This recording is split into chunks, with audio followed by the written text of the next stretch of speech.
all in it together. So I will first just say hello. Thank you so much for coming to Emerald Ash Borer University, and thank you so much for Bob for inviting me to give the first talk of this fall session. Today I am going to be talking about firewood movement, regulation, outreach, and impact. I'm going to focus some of my talk on emerald ash borer, but a lot of my talk more broadly on the Don't Move Firewood campaign as a whole, which is an all forest pest and pathogen campaign regarding firewood. My name is Leigh Greenwood. I'm the Forest Pest and Pathogen Program Director for the Nature Conservancy. The Nature Conservancy runs the Don't Move Firewood campaign, which some people think is also named the Buy It Where You Burn It campaign, which is fine. Normally I co-present this presentation with my colleague Laurel Downs, but she is not in the office today. So I am going to be doing it solo, and fingers crossed that I get it all right. So first of all, I'll start off by orienting you all. I'm actually going to turn off my video because it's slightly distracting. Let me see if I can do that. There we go. First off, I'm going to just orient us all to why we work on firewood as a pathway. So firewood is a very broad pathway for invasive forest insects and diseases. We do know that forest pests in particular can and do move on the firewood pathway. It is also very much clear, the more you learn about firewood, that the regulations on the movement of forest pests as well as firewood are not comprehensive, nor are they consistent across different jurisdictions, geographies, countries, states, land management, properties, etc. And further, just to add a little extra complication to the whole thing, new pest outbreaks come to light just about every year. So forest pests and pathogens spread, unfortunately, sometimes on firewood, sometimes by their own volition, sometimes through other pathways, and therefore the situation is always in a shifting sort of landscape. In order to conquer all of this diversity of outreach experience for both people and professionals, we try to really stick to the biggest picture and our guiding principles. And those are that our biggest goal here is to protect trees. It is not to change people's experience with firewood, nor change the firewood market, nor be a regulatory authority. We are here to protect trees from forest pests and pathogens. And that tactic that we use is to slow the spread of invasive forest pests on this particular pathway because it is so incredibly important and also very complex.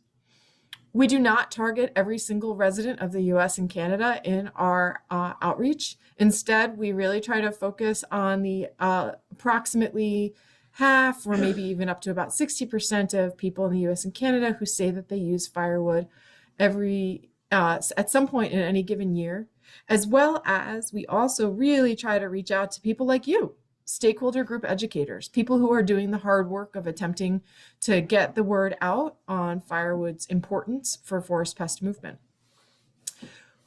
The name of the campaign and the URL that you're probably most familiar with on the internet is Don't Move Firewood. However, we use a lot of positive action-oriented calls to action and behaviors that are better than moving firewood in order to ensure people can still fulfill their own goals of having either a warm house or cabin or a positive camping experience. And those three different messages are either buy it where you burn it, gather it on site, or sometimes we say collect, it depends on the area, and then buy certified heat-treated firewood.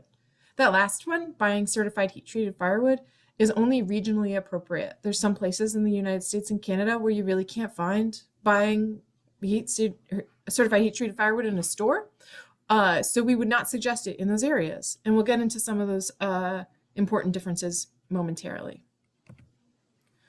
So one of the top things that the outreach campaign does as a whole is we attempt to make firewood outreach tools consistent and available to everybody who needs them. This campaign is primarily funded through currently 2 different federal grants and U.S. government federal grants, and therefore all of this material is made available without charge. It is essentially in the public domain. You are all free to use it as long as you are not using it for a for-profit purpose, which would be in violation of its public status. Our website is chock full of amazing stuff. We have a huge resource library with hundreds of different resources in it. We have a Firewood map that we painstakingly keep accurate year-round with layperson summaries of every recommendation, regulation, and forest pest condition for every state, province, as well as the territories and the country of Mexico. We have forest pest and pathogen specific species profiles. These are in-depth profiles maintained by a longtime volunteer of ours, and they are phenomenal scientific and conditional reports on every single forest pest that moves on the pathway of firewood, as well as some forest pests that don't move on firewood, but people associate them so closely with the pests that do move on firewood that we include them with a little disclaimer. So there's a lot on there. We also have a news page, which we do things like post our webinars or breaking news or press releases. We have a Spanish language microsite, which is named No Mueva la Leña. We do own that URL, and that has the top 10 most useful of our pages translated professionally into Spanish for parts of the US and Mexico, as well as certainly Canada, that have Spanish-speaking folks that would like to have outreach in their primary language. We also have a tremendous number of resources for other outreach professionals. Most of those are on the resource library, but some of them are tucked away in other locations for reasons I'll mention in following slides. So, friendly reminder, because we're in Emerald Ash Borer University, Emerald Ash Borer was federally quarantined as a quarantine pest domestically for 22 years. That was both a domestic and international quarantine, which meant that not only was it not permissible to bring emerald ash borer potentially infested materials into the US, but it was also illegal to move them outside of the boundaries of the federal quarantine domestically. This also provided a structure which had functional authority to run heat treatment programs, firewood certification programs in layperson terms, within the affected area. So at that time, you were not permitted to move firewood outside of the emerald ash borer boundary, and nor were you permitted to move it into the United States. One of those things relatively recently changed. Now there is no federal domestic quarantine as of 2021. So what that means is that in the US, and for now we're just setting aside Canada for the sake of this part of the presentation, in the US you are now not restricted by the federal government, and this is an important detail, by the federal government, from moving emerald ash borer potentially infested materials from an infested area to an uninfested area. However, everybody else is still free to make their own decisions from a jurisdictional point of view. So we say, therefore, all the states, tribes, and the different land-owning entities, such as the state parks authorities, the National Park Service, and private campgrounds on private land, have faced decisions as to what to do in this changing landscape that was finalized in 2021. So some of those entities have made a choice to implement their own quarantine, preventing or prohibiting the movement of materials from an infested area into their uninfested area. And some of them have used their various different authorities to create firewood certification programs outside of the previous federal structure.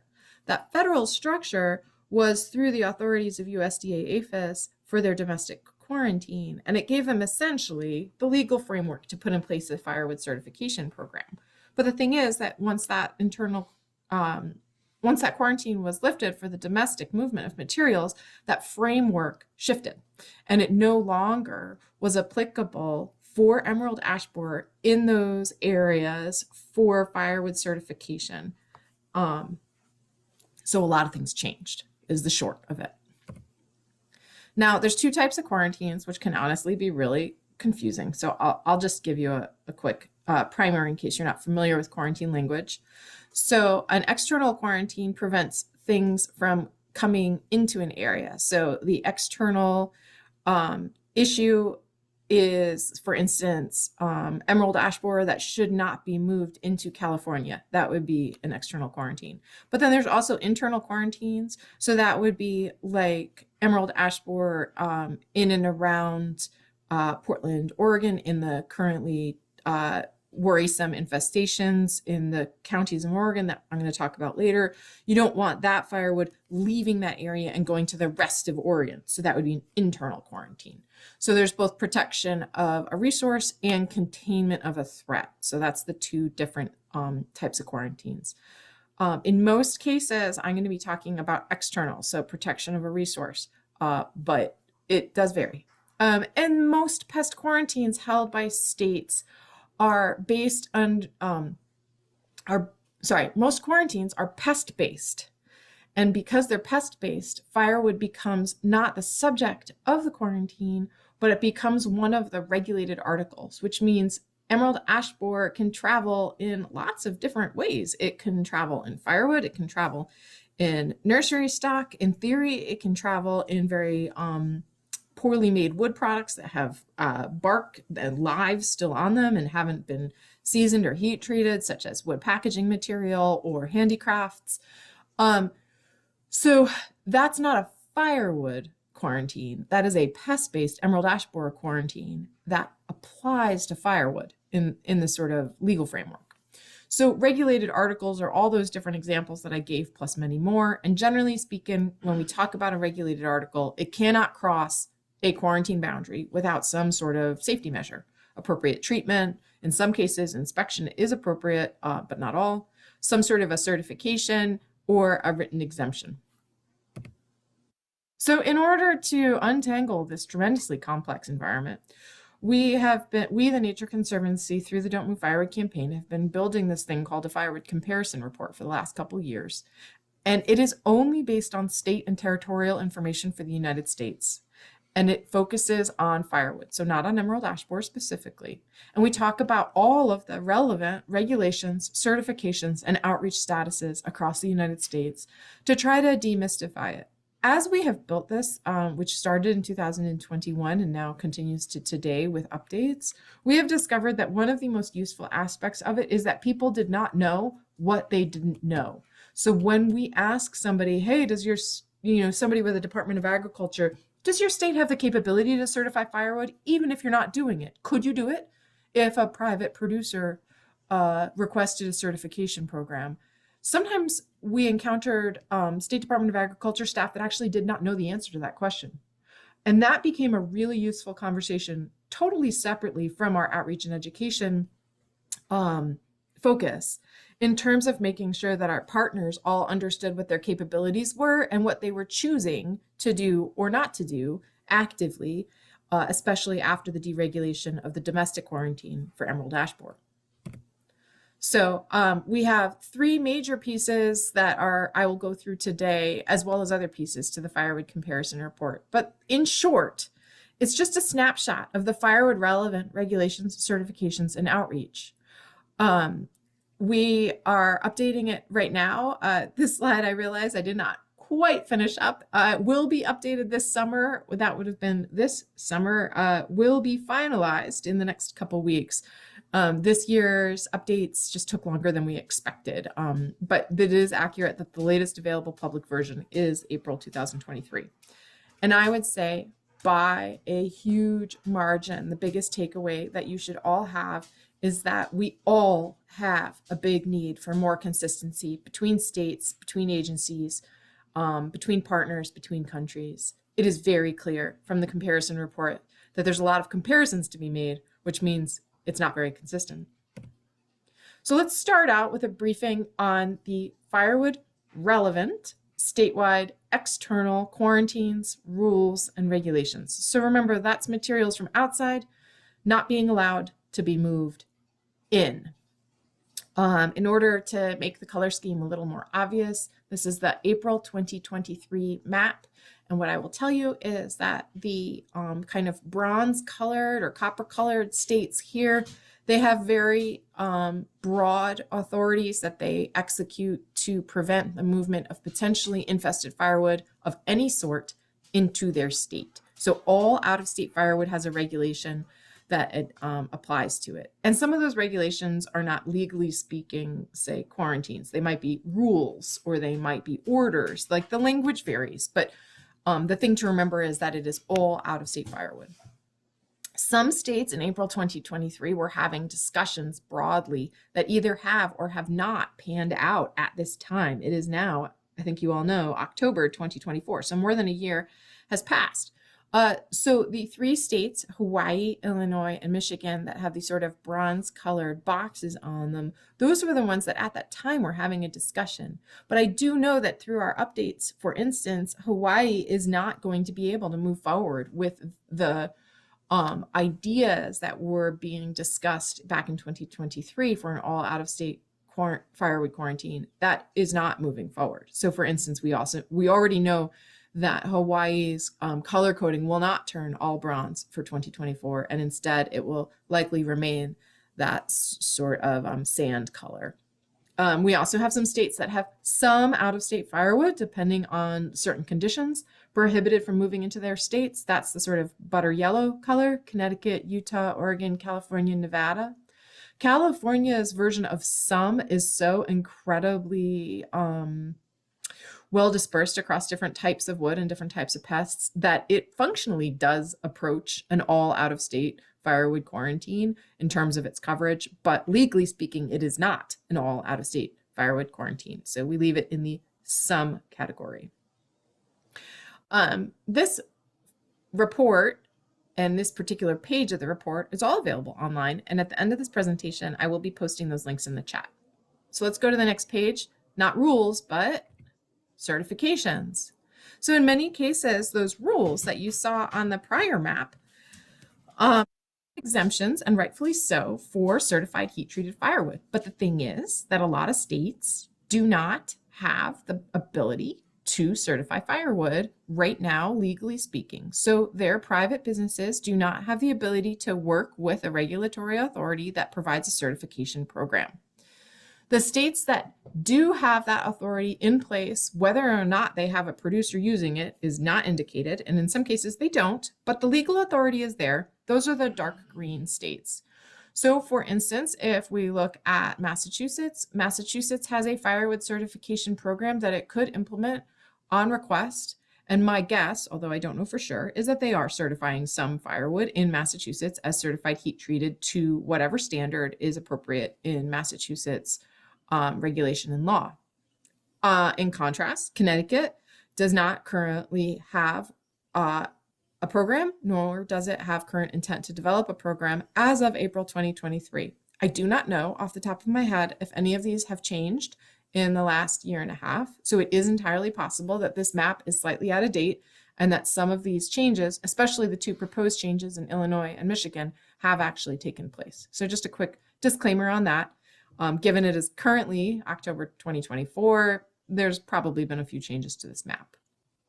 So when a state has an external quarantine, then people and businesses and supply chains are able to use certified heat-treated firewood as a way to continue to have a safe business model. But as you can see, some states do not have that ability right now. And so it is inconsistent. So like I said, one of the biggest things that you should take away from the firewood comparison report is that there are some inconsistencies, some of which do definitely seem problematic for both people and the ability to have a viable firewood business. So let's go to the next one. In the end, the reason that we have all of the regulatory information as well as the firewood certification capability information is to allow outreach professionals and the people that advise them, so oftentimes regulatory staff persons with their state, to do better outreach, to make sure that they are giving people accurate and effective information. So one of the things that we really wanted to do is, okay, well, if we are spending so much time on these quarantines, both internal and external, all of these regulatory bodies are taking their best care to do their best jobs on regulations. And then we also have all of this certified heat-treated firewood in many of the states, even though it's not all. Do people actually get the messages that they need to be paying attention to this to slow the spread of invasive forest pests and pathogens in order to protect trees, right? That was our top goal in one of those first slides. And the answer to that is that regrettably, what we found when we did a systematic review and I'm just going to be very clear, this systematic review was only state-based outreach. We had to constrain our review to keep the complexity manageable. So it's only managed directly by a state agency or entity. What we found is that it is also very, very inconsistent. We looked exclusively on online spaces because one of the things that we really wanted to do is make sure that people had the ability to get this information before they leave their house, before they make the decision to move firewood to a campground or to a cabin, or if they are heating their home, in their home, are they making the right, are they receiving the right information to make better decisions? And the 4 different places that we evaluated in order to create some sort of a comparative graph was the state agency that conducts the most firewood communications, which is almost always the Department of Agriculture. So for each state, the Cooperative Extension Office, what sort of firewood communications can we find in states, which I believe every state has at least one Cooperative Extension Office associated with their university. The state parks online camping related sites, which are usually managed by the state park running agency itself. Those all have different names and different authorities, but there's pretty much one per state. And then, very importantly, most of those state park agencies have a separate reservation third-party portal or process, although a few do manage their own. So we also checked the campground reservation portal or process for information because it is almost always completely separate from the state parks online camping information and campground broad-based communications. So let's take a look at what we found. Again, what we found is that it's remarkably inconsistent. So when you look at the state agency that has online firewood communications on the far left, which is typically, as I said, the Department of Agriculture, what we found is that as the regulatory body and the one holding the regulations, they almost always had high visibility, the green bar, state firewood movement recommendations or communication of the regulation or order. So we did not distinguish between recommendations and regulations because the whole point is whatever you have, are you communicating it? So it doesn't matter what is being communicated as long as it's being communicated clearly. And what we found was that 44 out of 50 states actually has pretty high visibility, well communicated information for the state agency that is the regulatory body. Unfortunately, when we move over to cooperative extension, we see a completely different phenomenon, which is a much lower rate of high visibility, easy to find, straightforward information, and a very high rate of low visibility, time sensitive, somewhat buried into the website, so deep in the dark heart of the website, as opposed to in an easy to find page for cooperative extension. This is largely because cooperative extension often has an articles-based, so like briefings or breaking news or seasonal articles type approach, and that has a tendency to bury firewood information. So it only surfaces once a year or even less, or it's deep within the emerald ash borer pages, which is not useful if emerald ash borer is not the only pest and pathogen moving on firewood, which of course we all know that is the case around the country. Emerald ash borer is not the only pest moving on firewood. So cooperative extension represents this really interesting case where the information is there, but it's actually typically low visibility. For state parks, we found better results on high visibility pages, but still a surprising, at least to me, number of state parks did not mention anything regarding firewood. 14 states had no information on recommendations or regulations pertaining to firewood in their state, regardless of the presence or absence of a regulation. Even something like, please buy local firewood would have put you all the way in the green category, but 14 states had nothing. Further, even worse, the place where people are going to be finding information in the most relevant way, their email and their campground reservation process, where they're going to look up, oh, what time is check-in to my campground? Or how long does my dog's leash need to be? How big is the parking spot? That's the place in the process of making decisions of what you're going to pack in your car, where you are most likely to influence somebody's behavior on moving firewood. that moment of, I need to look this up before I leave for my camping trip.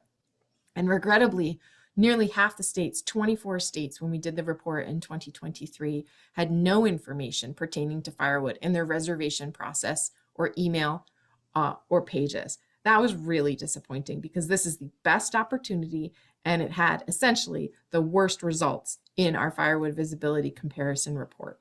Now, one of the questions that I get a lot is, oh, are you seeing improvements over time once you've been issuing this report once a year for the last couple of years and working with the states to improve this? And unfortunately, what we have seen is essentially it's a one in, one out process. Things change. People lose their messaging for various both good and sort of disappointing reasons off of different parts of their websites. So for instance, sometimes a state will have a burn ban because of a particularly high fire danger, and they'll pull all their information regarding campfires off of their website for June, July, and August, let's just say, which is legitimate. That is a safety concern and a public safety decision that we absolutely support. If you're not allowed to have a fire, it does not make sense to have firewood guidelines on the website. But then what happens is that they forget to put the firewood guidelines back up when the burn ban is ended. And so what we have been seeing is that if anybody's familiar with what's called the Red Queen hypothesis, which is right now, as fast as we run to get new states to adopt new information and improve their best practices and post information, we are about gaining states at the same rate that we're losing states. So we are battling a challenging moment of not being able to move the needle, not because we aren't improving things, but because as we improve conditions, other conditions take a step backwards. So I just hammered home that whole reporting process that I just took you through, which is called the Firewood Comparison Report, and again, I'll provide a link at the end, is only state-based. But of course, firewood is part of a much larger system. So if you're thinking, well, what systems should we improve in order to make sure that the outreach environment is really consistent? Here's a quick list. So the State Department of Forestry or the equivalent agency like a Department of Natural Resources should absolutely have information about the importance of forest pests in the firewood pathway. State parks and state lands in the gold color here, those are the ones we just talked about. They are absolutely top priority. State-based pest pages. If somebody has enough interest to look up a page on spotted lanternfly or emerald ash borer or Asian longhorn beetle or any forest pest that could be moved on firewood, the information should be on there to educate them. We actually have found that that is not consistently true, although it is not currently in our report. Not all pest pages for emerald ash borer held by a state agency for informational purposes say, by the way, emerald ash borer is very easily accidentally moved on firewood. We also recommend, as indicated by the report, that the State Department of Agriculture, which is typically who holds the regulations, if there is a regulation, and Cooperative Extension, who is typically in charge of communicating those regulations to laypersons beyond the range of just the state agency itself, those two obviously need to have excellent information. And as I showed you in the graph, that is not always the case. Of course, all of the national parks, national forests, and major county or city parks and municipal wastes, they also have their own roles to play. The vast majority of people don't really understand the difference between a national park and a state park or a county park. They don't really get that those are often owned by different entities and may have different rules. And so when they see inconsistencies, so for instance, if they go to a national park site to make a reservation and there's no firewood information there, even the best laid plans by the state parks to have firewood information may be undermined because the public doesn't often understand that there are different rules. So they just generalize, oh, it's okay to bring firewood everywhere if it's okay to bring it to this first park I'm going to, even though next week I'm going to a different park. They have no typical perception, and we have seen this with our partners who do a lot of social science research. They have no typical perception that the rules could be the same or different because they don't really understand, typically speaking, that the entities themselves are actually different. So here's a couple examples of really good and really highly variable locations where we found firewood information. And I just thought I would give a shout out to these folks. You can find really great firewood information in so many places, but it's not enough if it's inconsistent. So for instance, the Booking Idaho Department of Lands campsites has really good firewood alerts. That's that top one. On the right, there's an alerts page or alerts box that the Nebraska Game and Parks Commission provides that has a really nice firewood restriction. You'll note that it says voluntary. That's okay. Like I said, it's fine if these are recommendations or voluntary restrictions, as long as they're communicated clearly. That is completely one of the ways that you can get through to the public. You'll notice at the bottom, they have both the Emerald Ash Borer info site, which is great for this audience, especially. That's how you found this webinar, most likely, as well as the Don't Move Firewood site, which is the one that we manage. And then at the bottom, we have an example of really solid messaging from the state of Connecticut to both campers and vacationers. So this is really important in an area that has a lot of second homes, rural areas where people may use services like VRBO or Airbnb. It's really useful to have messaging designed for people who are not necessarily just tent or RV camping, but also going to visit a second home or a cabin, or as it says, a rustic cabin, or in some cases you have a rentable yurt. These messages are just as applicable to those properties, and so I think Connecticut does a really nice job to make sure they're inclusive of that idea, which is important for their demographics. Unfortunately, we have seen in the course of the last decade, but also accelerating in the last few years, quite a few different emerald ash borer infestations found in the Western US and Canada. Here's a couple examples. In 2023, it was discovered that the greater Boulder, Denver infestation was quite a bit bigger than we had really been seeing in the past. So that's obviously disappointing. Oregon found emerald ash borer for the first time in 22, and I will dig into that a little bit more in some following slides. It was found by as it says, Oregon dad, who had some training in what emerald ash borer looks like. He was a state employee, but he happened to be just hanging out in a parking lot, as parents do, waiting for summer camp to get out when he saw the emerald ash borer itself. And then emerald ash borer was found in Vancouver, actually right near the heart of downtown, and in late 2023, and then it was confirmed in 2024. And so these infestations are worrisome, but a lot of them, just to be clear, if not all of them, predated the pulling of the domestic quarantine, the deregulation of the federal domestic quarantine by the US. So these insects themselves, and unfortunately the firewood or potentially other pathways, did probably get out of the eastern US and Canada prior to that deregulation. And it's a sobering reminder that, you know, we try really hard, but nothing is perfect. Firewood movement will happen. So what we should all strive for is doing our absolute best to have the greatest possible reduction through outreach, through education, through regulation. And that greatest possible reduction will never be perfect. But what we are doing is slowing the spread of this forest pest so that people can be more ready, forest managers can be more ready, professionals can get the education they need to better have a rapid response and a management program in place. And Oregon is a great example of this. If Oregon had gotten emerald ash borer 10 years ago, they absolutely would not have been prepared with the quality of the response that they have had today. Speaking of which, they have a really, really cool dashboard that is publicly available, and I will add the link if you have trouble finding it at the end of this PowerPoint presentation. In July 2022, the first infestation, which is Washington County, which is confusingly named, just outside of Portland, was found, and that is an established infestation that is being dealt with as best they can.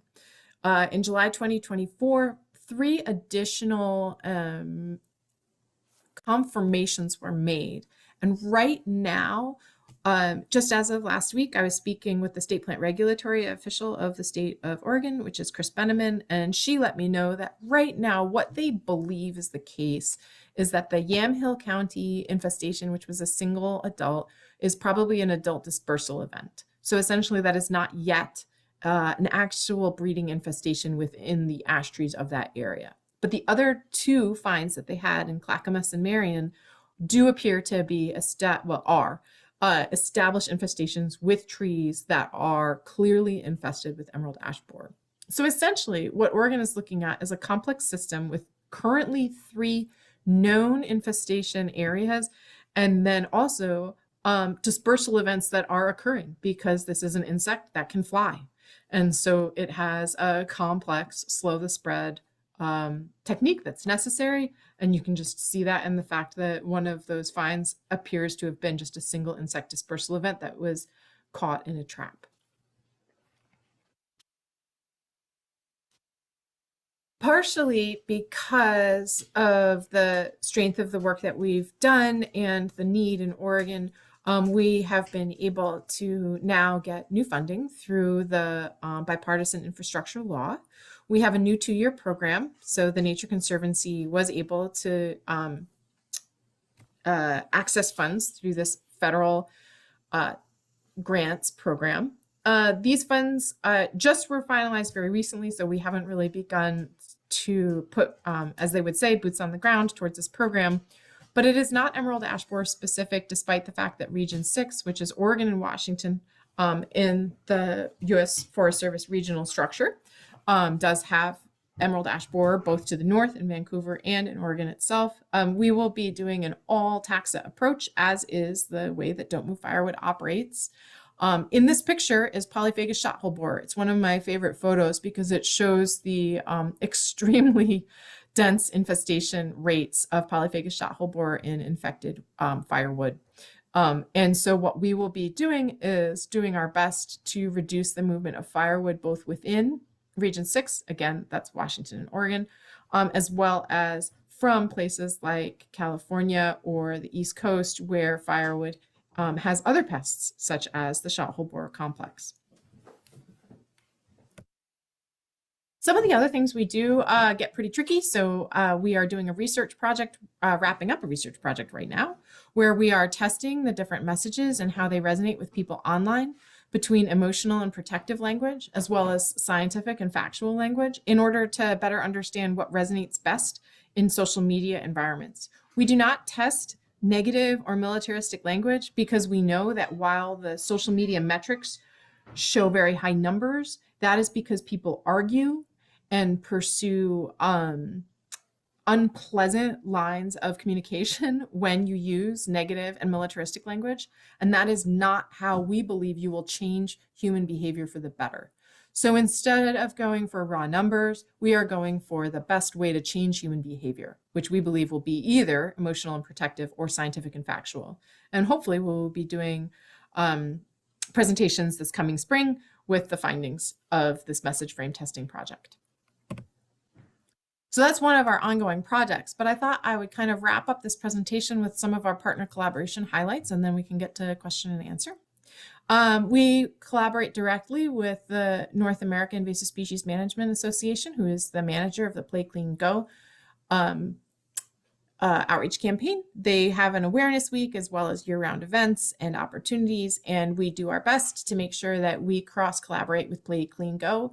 You cannot clean firewood, so we may manage our messaging separately to make sure that it actually makes sense. And that is part of our collaboration with Play Clean Go. We also work with individual states, tribes, Canadian provinces, and other entities to create custom graphics according to need. Shown in this graphic is one we did for Nevada. In any given year, we do between, I would say, about 10 and 20 different collaborative custom graphic programs, which often is 2 or 3 different custom graphics. So for instance, both a brochure and a poster. We also work with Firewood Scout and Stacked.camp, which are 2 vendor listing programs that are very different. Firewood Scout, you have a lot of control over which vendors, and it's run in collaboration with a state-based entity. Stacked.camp is totally different.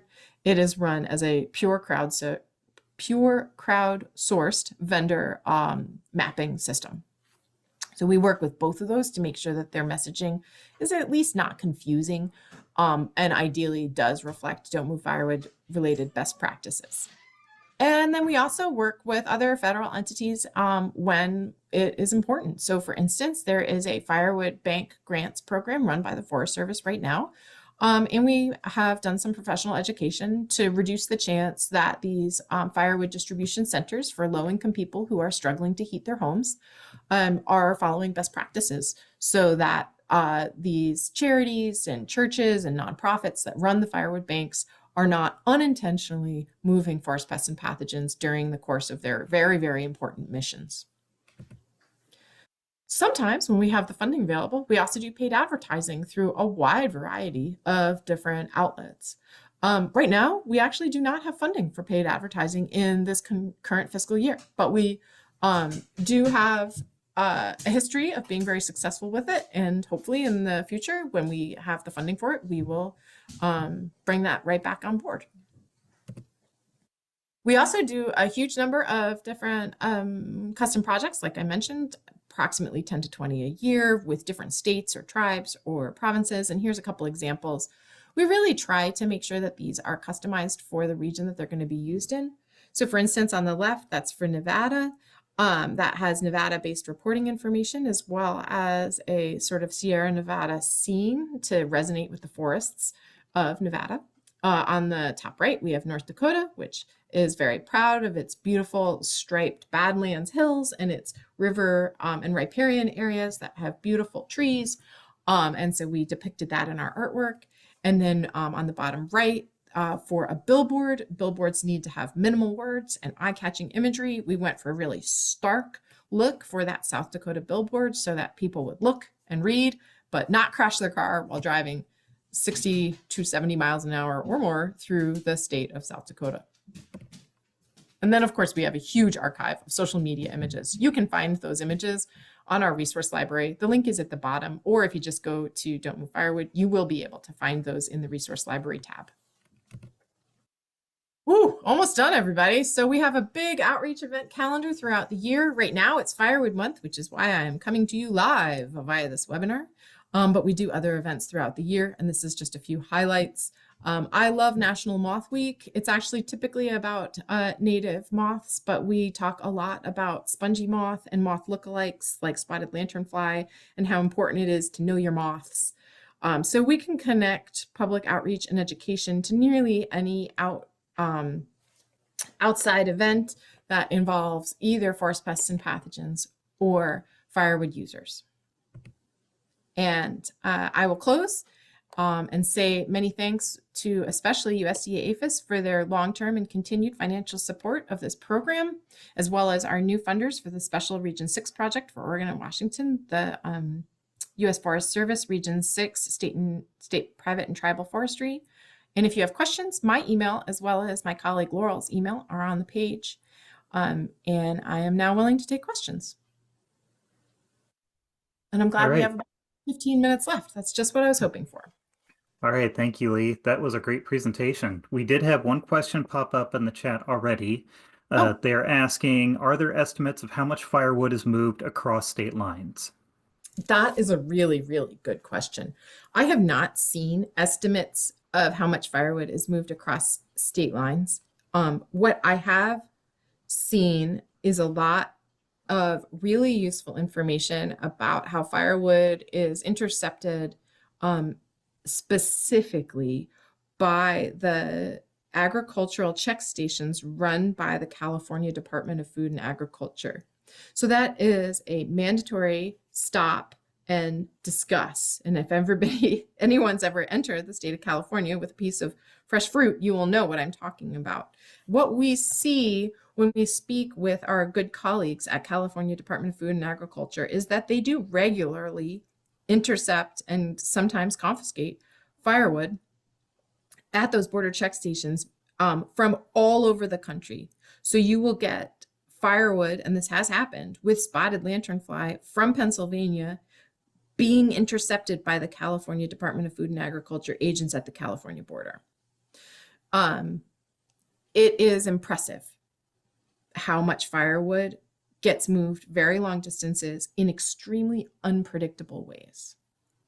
So I see Greg is in the chat, and I'm going to read the chat because I do know that it is not usually captured by the recording. And Gregory Shaner says, it might be interesting and instructive to look at the USDA's publicity materials regarding the eradication of common barberry during late 1920s, 1930s. Once it was discovered, this was a host for the black stem rust fungus. Yes, I think one of the things that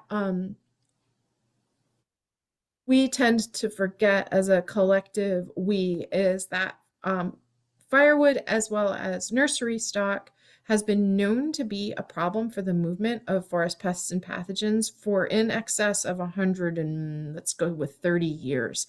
This was known to be a problem in the late 1800s. It has not actually changed. The scope of movement, the population of the United States, the diversity of forest pests and pathogens present in the US and Canada, those things have all increased. But actually, the basic tenets of this problem have been known for well over 100 years. So it is not surprising that at times we take for granted that people should know better, should do better, or have any level of knowledge, but they actually typically do not. And that's a really important element to know. Even though we all on this phone call do, most people don't even think that this is an issue. And that's one of the reasons that we really push. You've got to reach people, not just at the Department of Agriculture or the Cooperative Extension, where the highly interested person might look on their website and learn more. You've got to reach people when they don't know that they need to learn more. And that's on the campsite reservation pages, where they're just making a reservation. They're not trying to learn anything but where they can have fun with their family. And that's the moment you need to catch these people who really genuinely have no idea about any forest pests or about any rules regarding firewood. I'd love to take more questions if possible. Oh, and I was going to post those links in the chat for everybody. Let's see if I can do that without somehow decreasing the function of the web page. Well, I closed that. That's better than nothing. But if anybody has a question while I'm trying to conquer tech, let me know. While we see if there are any additional questions, I just wanted to add, like I said, there are ISA credits available for this one. So please just contact me after the session is done. You have my contact information for Bob Bruner, rfbruner@purdue.edu, and I can make sure you get those. Other than that, if you don't have any questions, thank you for joining us today. And oh, we do have one more. What about transporting wood mulch? Oh, that is such a great question.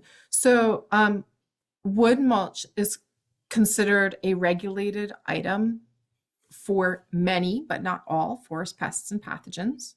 In some cases, it would be against regulation to move wood mulch in certain areas to certain other areas. It's highly situationally dependent on the forest pest, on the regulatory environment, and so forth.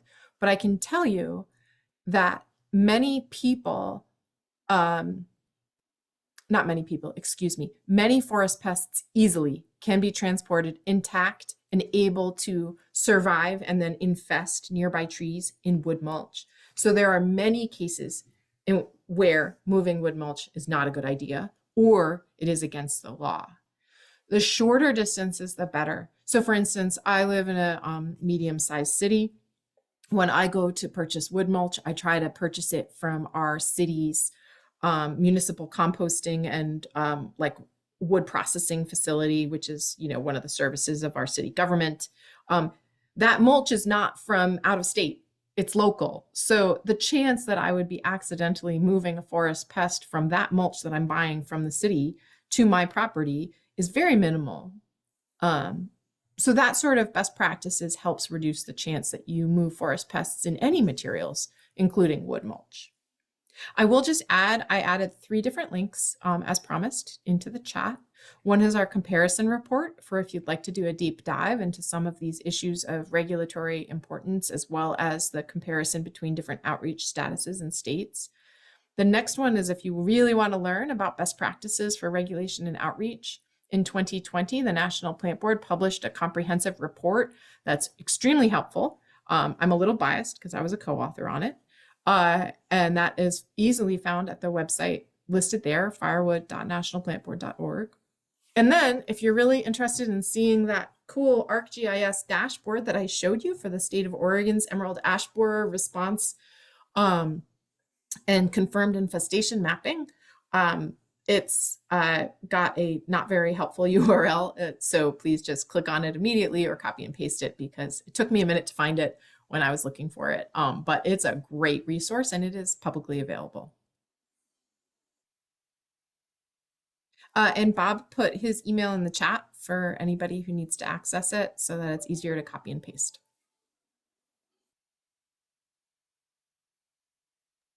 All right, do we have any other questions before we end for today?